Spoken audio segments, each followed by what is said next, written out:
coming next? What missions do we want to design next so we can kind of take that full bench of tools with us to solve the problems of how best to support, to explore our solar system, first with robotic missions and then with humans.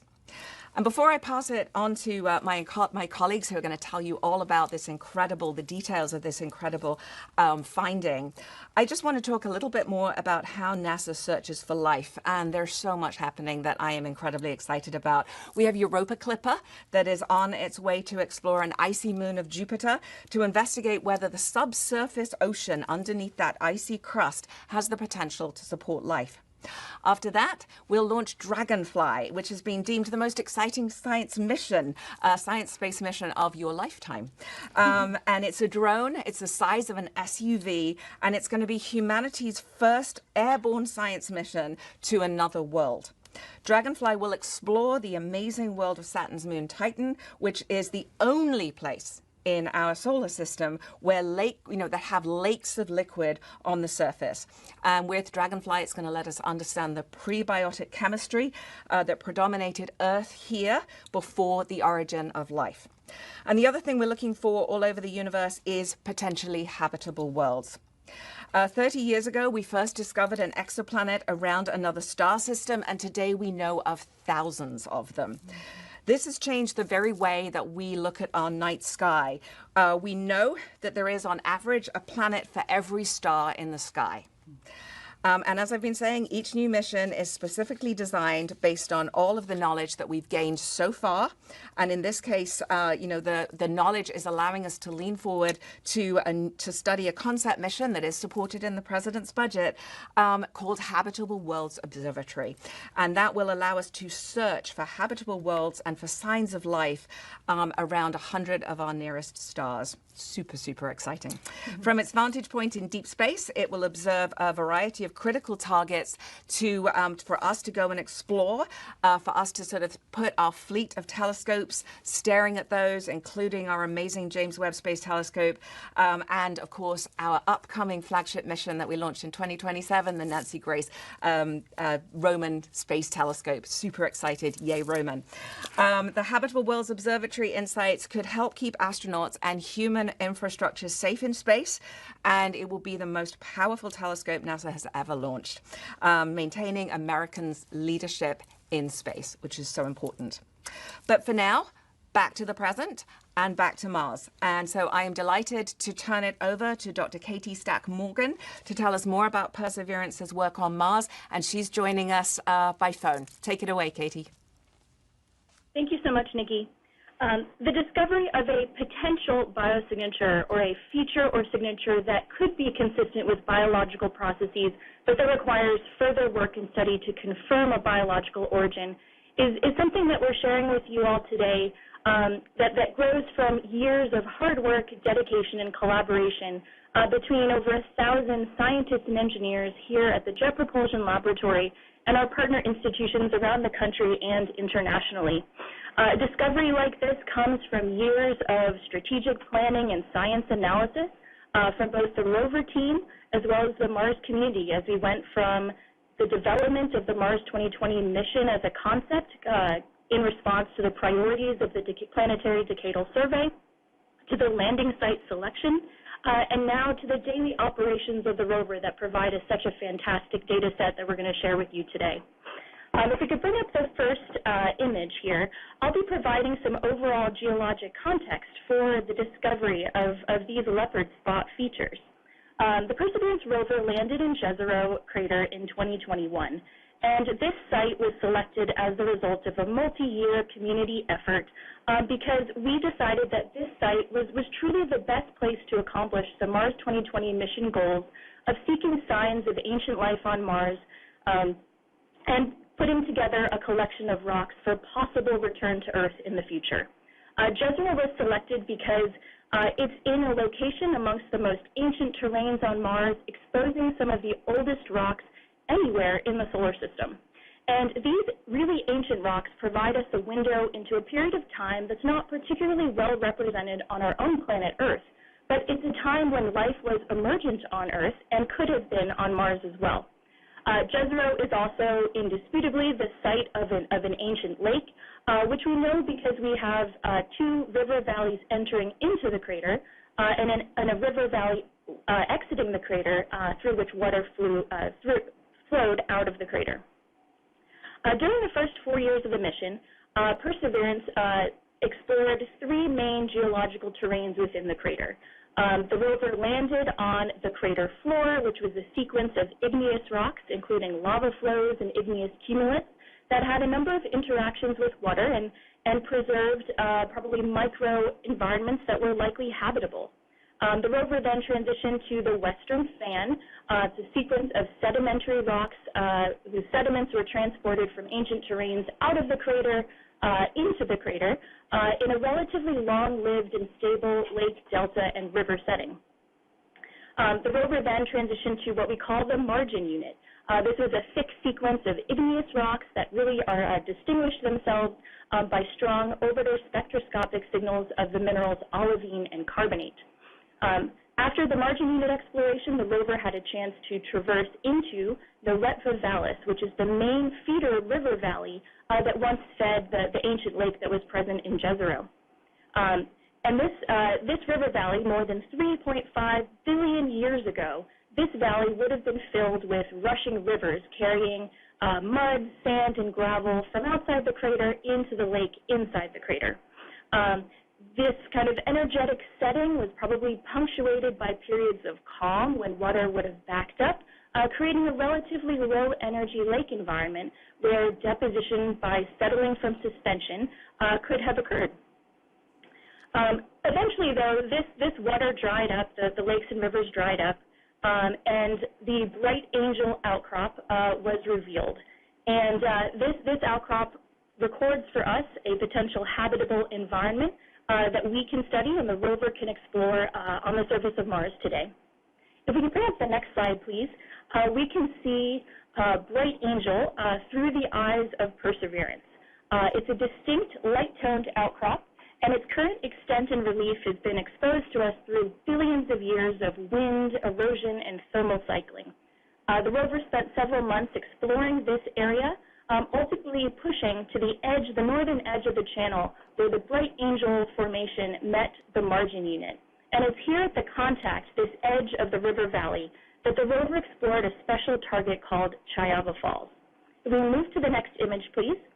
The Chayava Falls rock and those around it show very thin layers. They're often red to tan in color, and they're very fine-grained, so the sediment that makes them up is very, very small. This, coupled with the fact that these rocks occur in a river setting, really points to a sedimentary origin here, where we had deposition of these sediments in water. Here in this area, we also have some coarser-grained rocks, again suggesting that we had a transition from these more energetic river environments to the more calm lake environments.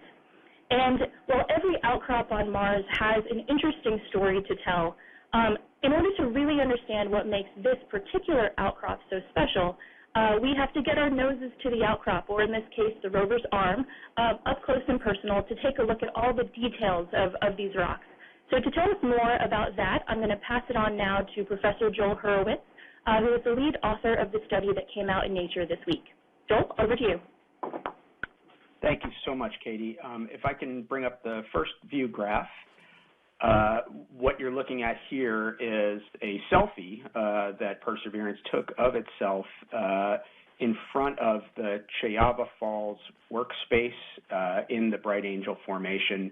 And I show this image, one, to kind of provide a little bit of additional context and show that we collected a sample from this rock. You can see a hole in the rock where that sample core was collected. But also to make the point that we really used every scientific instrument available to us on the payload to investigate these rocks and really try to tell or paint as complete a picture as we can of what these rocks are made of, the environment they were deposited in, and how the interesting features that we see in them might have formed. So what I'm going to do now is I'm going to move to the next image, and we're going to zoom back up to the surface of the Chayava Falls rock. And this is the same image you were looking at before. And what I want to do with this image here is I just want to convey some of the excitement that we had when this image came down last summer. And what we saw in this rock were these layers of very fine-grained, rusty red mudstone that had in them these incredible features, these things that we took to calling poppy seeds, which are the sort of dark black spots in the rock, and leopard spots, which are these kind of ring-shaped features that have dark rims around them. These textural features told us that something really interesting had happened in these rocks. Some set of chemical reactions occurred at the time they were being deposited. And so we really wanted to understand what those reactions might have been. And one of the things we wanted to ask ourselves was, is it possible that organic matter might have played some role in the generation of these textural features? So we turned to our organic chemical detector, the Sherlock instrument, and trained it on this rock at the location of those two little black boxes that you see on the surface of the rock. And I'll switch to our next view graph. The data that we got back from the Sherlock instrument was fantastic. What you can see here is a set of spectra that are called Raman spectra. And there's a lot of information on these graphs, but the key thing to take note of is the fact that what we see in these spectra is something called a G-band, and that's pointed out on the image. The G-band for us is a smoking gun indicator for the presence of organic matter in this mud. And we see that G-band in the Chayava Falls target, and we actually see it in a couple of the other locations that we interrogated around the Bright Angel Formation. And this tells us that we had a rusty red mud that was deposited in the presence of organic matter. So the next question for us was there some reaction occurring between the mud and the organic matter to give rise to those interesting poppy seed and leopard spot textures that we were seeing? So we turned to the other instrument out on the end of the rover's arm called the Pixel instrument. And the results from that instrument are shown on my next slide. Here what you can see is the chemistry of the surface of this rock rendered in three colors, red, green, and blue. And the mixing between colors is telling us something about where elements are present together. What I'm showing you here is that the mud itself, which shows up in red in this color representation, is rich in iron. The things that are purple are rich in the elements iron and phosphorus. And that iron and phosphorus shows up in the poppy seeds and in the rims of those leopard spots. In the places where you can see sort of dull yellow to green tones, that's where iron and sulfur have been combined together in the cores of the leopard spots. And they have been combined into an iron and phosphorus-bearing mineral that we think is vivianite, and an iron and sulfur-bearing mineral that we think is a mineral called greigite. And what's exciting about these finds, this sort of combination of mud and organic matter that has reacted to produce these minerals and these textures, is that when we see features like this in sediment on Earth, these minerals are often the byproduct of microbial metabolisms that are consuming organic matter and making these minerals as a result of those reactions. But there are non-biological ways to make these features that we cannot completely rule out on the basis of the data that we collected with our rover payload.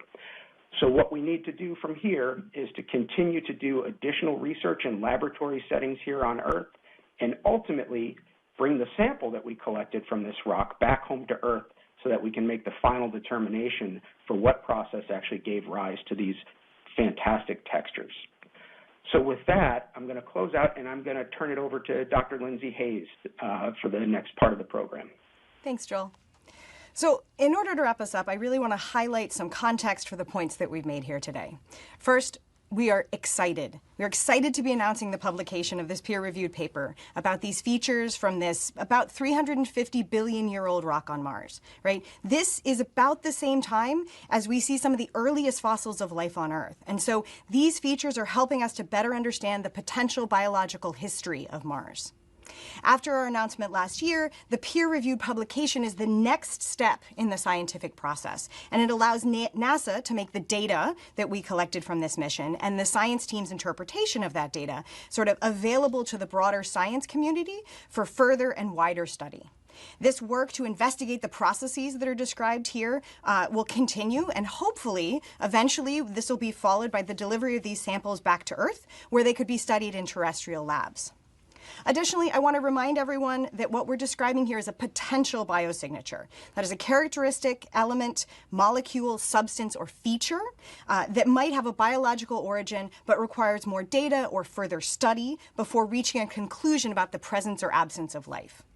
And then finally, as we have explored Mars, one of our main goals has been to determine if Mars was habitable in the past and whether or not life was ever present. This was part of the reason that we sent Perseverance to Jezero Crater. And the findings that we talked about here, they weren't an inevitable result from this mission, right? They're the direct result of more than decades of work by tens of thousands of people with many different missions that were meticulously and strategically planned, payloads that were developed and missions that were executed capable to lead us to achieving this discovery. Our exploration themes, and I think there's a slide here, have guided the Mars exploration program as it has evolved over time. And these are the reasons why we explore. These missions have expanded our understanding of Mars to more than we know about any other planet other than our Earth. And it's, examples of our combined ability to look at things that allows us to look at things like this Martian meteorite here, which is EETA 79001.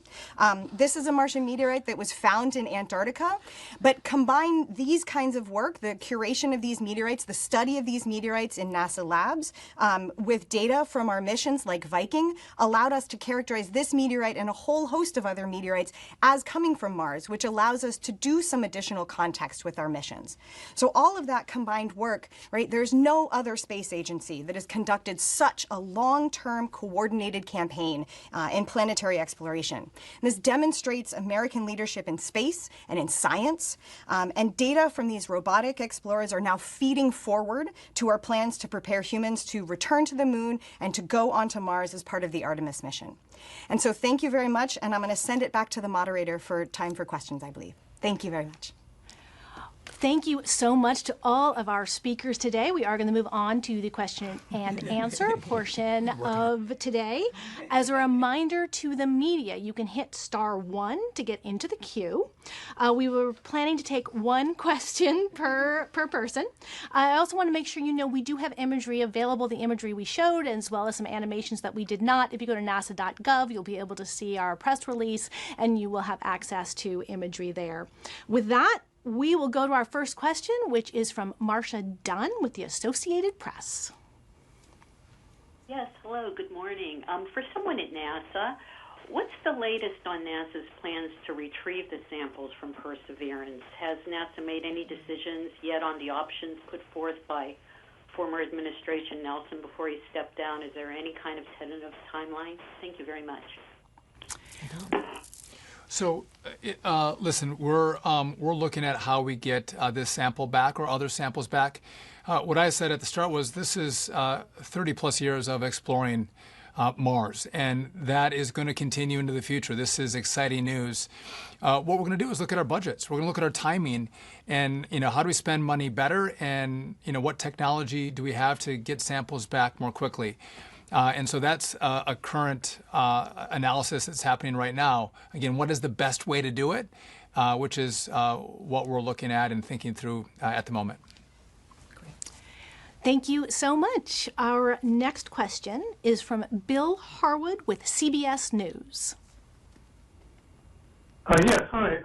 I'm curious. One of my colleagues, Miles Doran, found a YouTube video from back in April that basically highlighted this very formation and talked about it being a possible biosignature. I'm just wondering what's changed since then to warrant raising this to the level of a news conference. Was it simply the peer review process running its course? Because it really sounds very similar to what you guys reported back then. Thanks. Joel? Does Joel want to take it? I think Joel should talk about it since he's the author of the amazing paper. Yeah, I'd be happy to, Bill. Thanks for the question. What has happened in the interim between last summer and now is a variety of things. One, the continued exploration of Neretva Vallis so that we could collect more data from this locality and better understand the environment that these rocks were deposited in and really sort of firm up our understanding of what type of setting they were formed in. It allowed us to gather more data on these features that we have called potential biosignatures so that we can better understand the nature of the reactions that might give rise to them. And then, of course, after a few more months since that last press conference of collecting data, there's a long period of sort of aggregating and interrogating that data and writing it up and putting it together into a comprehensive publication that then has to go through the peer review process. And so that has all been going on sort of in the background between last summer and now. So yeah, that is what has happened between then and now. And I would highlight that the peer review process is a really important component of being able to present these results here to you today. And Bill, that's part of the process, right? So again, we find the sample. We can have a lot of commentary that agrees with what NASA has found. Some may disagree, but to interrogate the data, as Joel just mentioned, and to have it peer reviewed. What's exciting is in the past, what we thought it was, our peer reviewers would say it was not. Our peer reviewers are saying, well, this actually could be what NASA thinks it is, and that's why this is so exciting, and that's why we want to have this press conference to share it with the world, to share it with you. And also, we are ultra transparent, right? If we had this exciting news about the peer reviewers and what we think we found at NASA, and I didn't bring it to you, if we didn't have everyone here together, you might go, you're trying to hide stuff from us. Why didn't you tell us that a year ago? So we are here to say, this is exciting, and we want to share that news with, again, the data that's been pressure tested with other scientists who are like, this could be very real. Anyone else want to? No, you nailed it. Yeah. Great answer. Thank you so much. Next, we have Ken Chang with the New York Times. Hi, thank you. So this is for Secretary Duffy. I've talked to a few scientists about this, and they all say it's very interesting, but that there are potential non-biological explanations for these minerals, and the only way to really find out is to bring them back. But the Trump administration, in its budget request, called for the cancellation of the Mars sample return mission. Based on what Mr. Duffy said earlier, is that not the case anymore, that you are still looking to possibly conduct that? So we have to look at all of our missions, and we have to look at the cost and the time on each of the missions that are going to be deployed and have been deployed. And because we care about resources and we care about the time frame, we believe there's a better way to do this, a faster way to get these samples back. And so that is the analysis that we've gone through. Can we do it faster? Can we do it cheaper? And we think we can, and that's why we're not going to take it back on Percy. We're going to actually figure out a different way to bring it back. Again, and we think we can do it faster and more cost effectively. But again, I want to be really clear. This is a 30-year process that NASA has undertaken. President Trump didn't say, hey, let's divert, let's forget about Mars. No, we're continuing our exploration. And by the way, we've been very clear under this president that we don't want to just bring samples back from Mars. We want to send our boots to the moon and to Mars. And that is the work that we're doing. So, and by the way, Ahmed has even said, maybe we'll send our equipment to test this sample to Mars itself. All options are on the table, but again, we're gonna use the best options possible to do the best analysis possible to give you the best information possible. All right, then, I will move on to our next question, which is Irene Klotz from Aviation Week. Thank you. For Secretary Duffy, do you expect this finding will shuffle the administration's priorities for returning the samples? And for Joel or Katie, what else can be done remotely to better ascertain if the mudstone organics are biologic or abiotic? Thank you. If Joel and Katie want to go first, I'll answer that second. Yeah, I can take that one. Thank you. You know, while we were exploring the Bright Angel area, we basically threw the entire rover science payload at this rock. And so, you know, we're pretty close to the limits of what the rover can do on the surface in terms of making progress on that particular question. And of course, that was by design, since the payload of the Perseverance rover was selected with a Mars sample return effort in mind. So the idea was for our payload to get us, you know, just up to the potential biosignature designation and have the rest of the story told by instruments here on Earth. You know, we are still in the midst of analyzing the geologic context of this sample, and our scientists are continuing to do the work there. You know, Joel's paper represents, I think, kind of the overview and summary of our understanding, but we have other scientists on the team who will be putting out works over the next year or so, digging more into these details. So I think we'll learn more about the geologic setting of this sample and what that may mean for its potential astrobiological potential. And so that work will be ongoing. But I think in terms of what we could do with the rover, we threw the whole payload at it, and the result was this exciting discovery. Joel, let me know if you have anything you want to add. No, you nailed it, Katie. Thank you. If I may add one other Sure. thing as well. And I'll also add, of course, you know, as we said, as multiple folks have said today, the other really important thing about this, and this is a stage in the scientific process, right? It is not just what else can we do with the rover, but what else can different scientists, you know, around the world and, you know, within our American science and laboratories and such, be able to do and analyze and find and explore and understand more what other potential causes there may be for this type of signal. So it's the rover, but it's also, you know, the broader science community as well. Sorry, so, thank you. In regard to, does this change the mission? I'd say no. Listen, we are about manned exploration, human exploration. But as part of human exploration, you need science. Right? And so what we do on Mars, these missions help us in what we're going to do in the future as we do go back to the moon and eventually get to Mars. We study our own atmosphere to learn from what we have here on Earth in our atmosphere, what we can learn about other atmospheres potentially in our galaxy and beyond. And so, no, this is consistent with the President's vision and mission of continuing the science to support human exploration beyond Earth. All right, thank you very much. Some interesting answers. Next up, we have Andrea Leinfelder with the Houston Chronicle. Hi, you began this news conference talking about, you know, past discoveries that might have suggested life on Mars, but ultimately were something else or could have been something else. Can you run us through some of those again? Thank you. Sure, absolutely. I mean, of course, there is the ALH 84001, which was an understanding of a meteorite that we found that had some very interesting signatures. Going further back, there was the Viking data and trying to understand exactly what how to interpret that data. But what I want to highlight, and this is something we've talked about a few times here, you know, we think about these things and we try and frame these things in a way to communicate different ways of what each of these detections are, right? So the first thing that happens, right, is that you detect a signal that you know can result from biological activity. You want to make sure that it's not contamination. And then you try and understand that signal in the context of the area, the context of the environment where you found that signal. And so one of the things that we're doing here is, as Secretary Duffy said, we're trying to be very transparent, right? What we did is originally we announced that we had found a signal. This paper is showing that, you know, we understand the context of the environment around it. And, you know, we sort of, as we think about these things, we want to be clear what we are communicating here, and that the next stage is to communicate and to see what the rest of the science community, right? These things, these discoveries may become more significant as more data comes in from other research.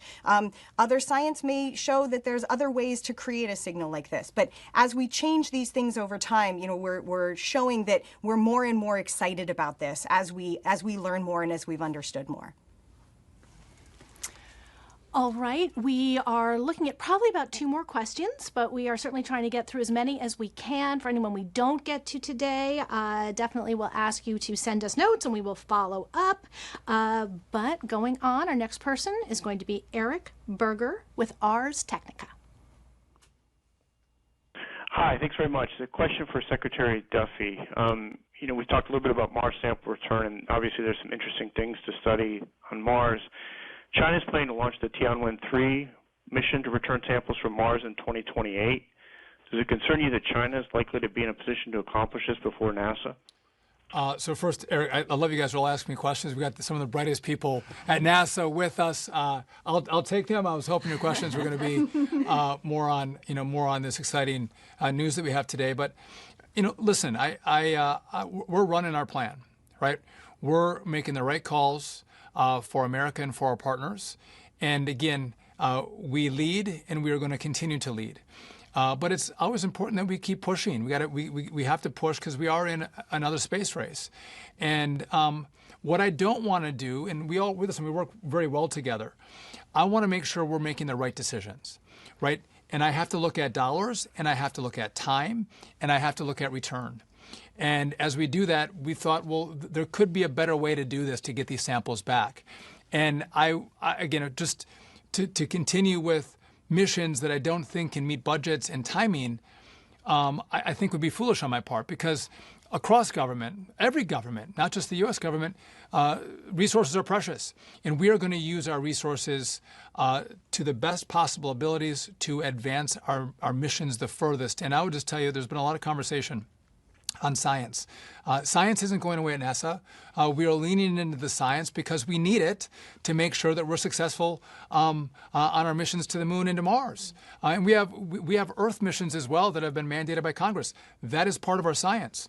But again, if I've been given an ask for spending a little less money, I think we can do that. I know we can do that. But I've told the team at NASA, if we don't have the resources for the right missions or the right people, I will go to the president, I'll go to the Congress, I'll ask for more money. But I feel pretty confident that with the money that we've been given in the president's budget, we can accomplish our mission. It might be a little more focused, right? It's on human exploration, but we can accomplish that mission. And again, I have fully committed that I would ask for more if I needed it. And by the way, the president loves space. He asked me about it, which is a unique position to be in as the acting administrator, but also to be the secretary of the Department of Transportation, that I get to interface with the president quite a bit. I give him updates, how it's going, what we're doing, and he doesn't brush me off. He wants to know. He's excited about this. And so if there was an issue with resources, I would go to him, and I'm sure he would support us. And I'm sure, listen, what's interesting too, and this has been great to see, this is bipartisan, right? There's a lot of fights that you all see in Congress. This is one space, no pun intended, or maybe the pun was intended, that you get bipartisan buy-in. People get excited about what NASA does. As Democrats, independents, and Republicans, everybody kind of loves it. And they would also respond to us, I think, in a positive way, should we come to them and say we need resources for something in addition to what we have the money for today. So, no, the mission hasn't changed. And we're going to continue to forge on, and I feel very confident that we can do that. May I add? Yes. I want to pull on the thread that is, at no point has this administration said we don't care about samples. You know, we brought back samples from the OSIRIS-REx mission. We opened those recently, and we found amazing things from that asteroid Bennu. Look at what we've done with the samples from Apollo. We recently opened samples that hadn't been opened. They were curated, and they were, we opened them, and we've been able to study them with unprecedented machinery and instrumentation that we have here on Earth that did not exist when we first took the samples from Apollo. So it shows the value of these samples, and these samples are carefully curated. These are not just going there and picking up a rock and bringing it home. These samples are precious. We want to make sure when we bring them home right. But just by the way, they're very cool samples, and they are precious. They're precious. We do have to work on the naming of these samples. There's I don't know what TTI. J21, I'm like, whatever it is. Leopard spots. Leopard spots. We can do a little better on the naming front. All right, I said we'd do just one more question, so we're going to sneak that in again to the media online. Please do write us emails. We will follow up as needed. But our very last question for today will be Jeff Faust with Space News. Good morning. Probably a question best for Dr. Hurwitz. You mentioned that there may be possible non-biologic explanations for the features you're seeing. I wonder if you can elaborate on what those might be, and if you could be able to distinguish between them short of having the samples back in the lab on Earth. Yeah, thanks for the great question. So we actually go into this in some detail in the paper.